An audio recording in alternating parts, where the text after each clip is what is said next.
Cześć wszystkim, patrzcie ile żółci się wylewa ze mnie dzisiaj. No żółć z każdej strony, nawet na paznokciach.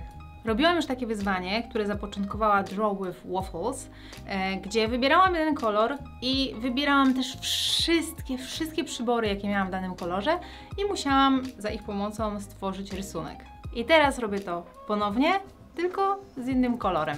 No nie zgadniecie z jakim.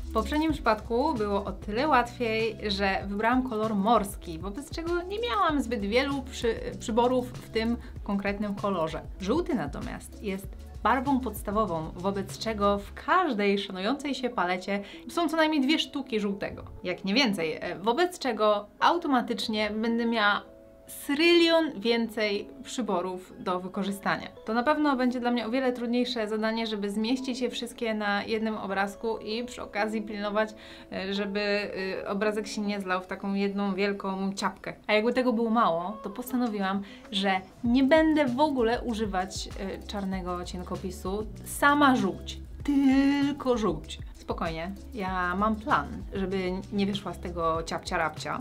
Rozrysowałam sobie projekt, zrobiłam bardzo staranne kalkulacje, obliczyłam deltę i mówię Wam, że będzie cacy. Takie przynajmniej jest założenie. Jeżeli chodzi o tego typu zabawy i eksperymenty, jakie tutaj widzicie, to wiesz, że robisz to dobrze, kiedy patrzysz na taką gotową rozpiskę kolorów i czujesz ekscytację. Ja zaraz po zrobieniu tej rozpiski po prostu wręcz nie mogłam się doczekać, aż zacznę coś tworzyć tymi przyborami. To było dla mnie tak ekscytujące i ciekawe, że dosłownie tak tupałam nóżkami w miejscu. To jest właśnie najważniejsze w rysowaniu. Taka radość i ciekawość z tego, co można stworzyć. Powinniście dążyć do tego, żeby właśnie tak się czuć.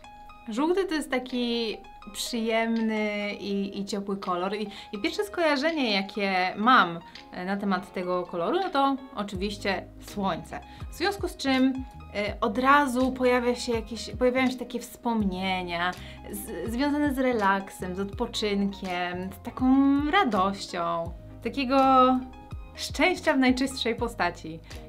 I właśnie dlatego w takim klimacie będzie ten mój obrazek.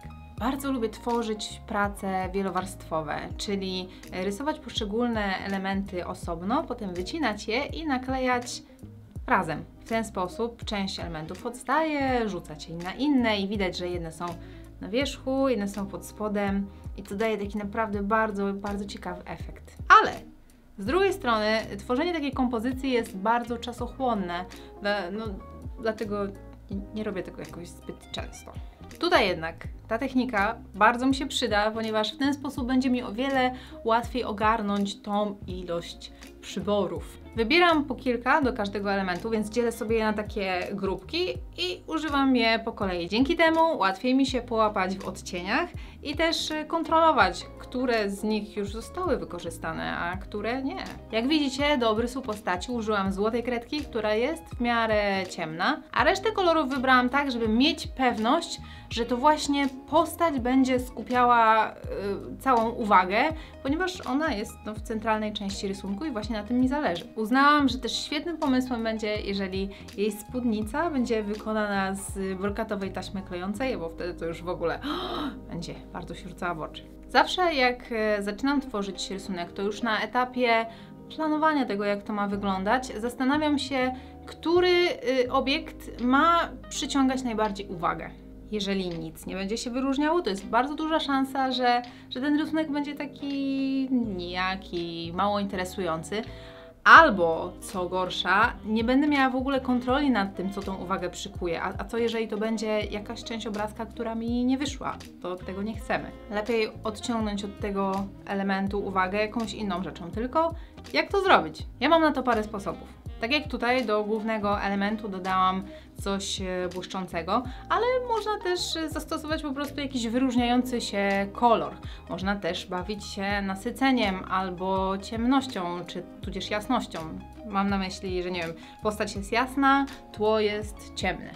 Takie przykłady. Można też wyróżnić ten element obrysem. Jeżeli cały rysunek jest robiony taką cienką linią, no to postać niech będzie grubszą linią, żeby ona tak się wybijała z tego tła. Może też być biały obrys, tak jak ja tutaj robię, czyli właśnie taka biała otoczka sprawia właśnie, że ta postać jest taka bardziej widoczna. W poprzednim odcinku malowałam krajobraz, gdzie wybijającym się elementem było drzewo, czyli pionowe linie pośród takich poziomych wzgórz. Oraz pierwszy plan, który miał bardziej nasycone kolory niż cała reszta.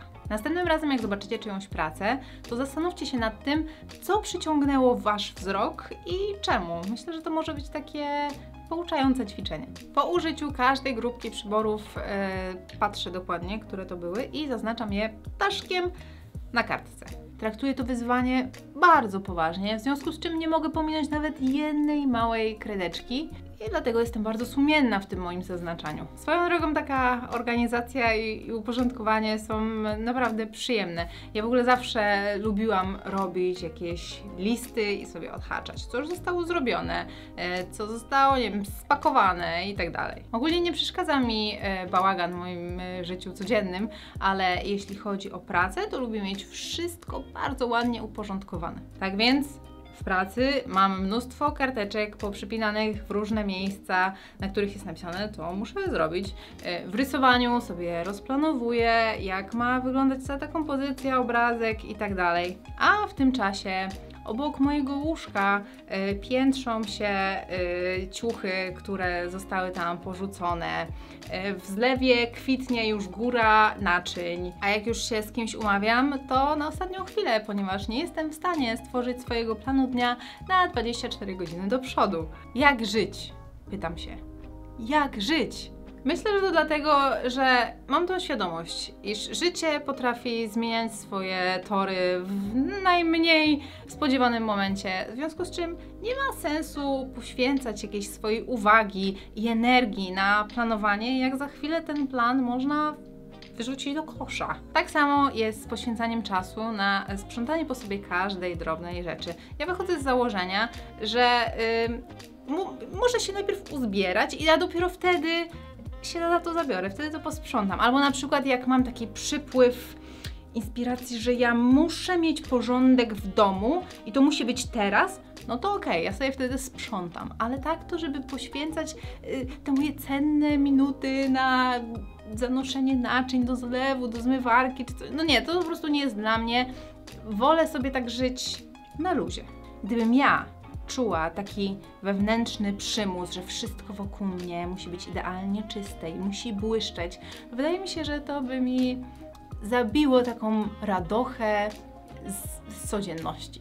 Natomiast kiedy wchodzę w tryb zadaniowy, to porządek musi być. Kiedyś przeczytałam taką książkę, w której główny bohater był bardzo słowny. Cokolwiek komu obiecał, to zawsze to wykonał. I ja sobie tak pomyślałam, kurczę, ja też chcę taka być. To jest naprawdę fajna cecha.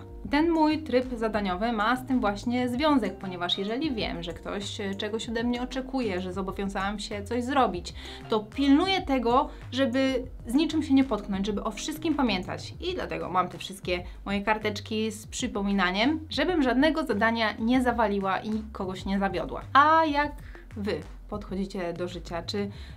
Czy lubicie planować, robić sobie jakieś listy i tak dalej? Czy może właśnie jesteście bardziej na zasadzie, dobra, jestem na luzie, jak będzie, to będzie i spoko. Napiszcie w komentarzach.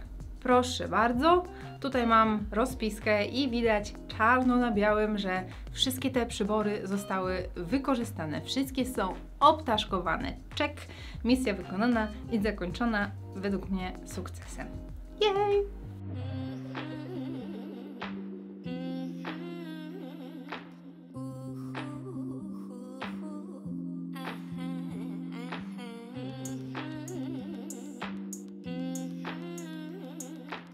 Tutaj są prace, które prosiłam w poprzednim odcinku. Mieliście 2 tygodnie na to, żeby narysować coś, co sprawia Wam radość i co Was uspokaja.